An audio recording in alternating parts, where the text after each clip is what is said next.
Hi అండి అందరికీ. వంకాయలని ఇలా కట్ చేసుకుని ఉప్పు నీళ్ళలో వేసుకుని స్టవ్ మీద ఒక కళాయి పెట్టుకుని ఆయిల్ వేసుకుని ఇవి ఇప్పుడు వంకాయ ముక్కలు వేసుకోవాలి. ఆయిల్ కొంచెం ఎక్కువగానే పడుతుందండి.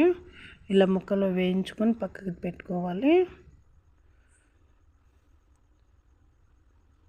ఇప్పుడు పోపుకు సరిపని పెట్టుకోవాలండి.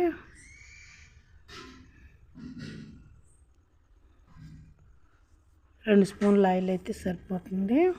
శనగపప్పు 1 టేబుల్ స్పూన్, మినపప్పు 1 టేబుల్ స్పూన్, ఆవాలు 1/2 టేబుల్ స్పూన్, జీలకర్ర 1/2 టేబుల్ స్పూన్,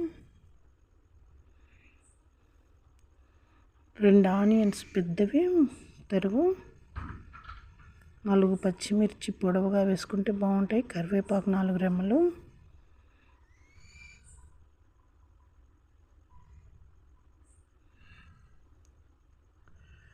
వన్ ఫోర్త్ పసుపు ఆనియన్స్ వేగిన తర్వాత ఇప్పుడు వంకాయ ముక్కలు ఒక 20 వరకు వెల్లుల్లి గర్పాలు, 1 టేబుల్ స్పూన్ సాల్టు, 2 స్పూన్లు వెల్లుల్లి కారం. వీడియో నచ్చితే లైక్, షేర్.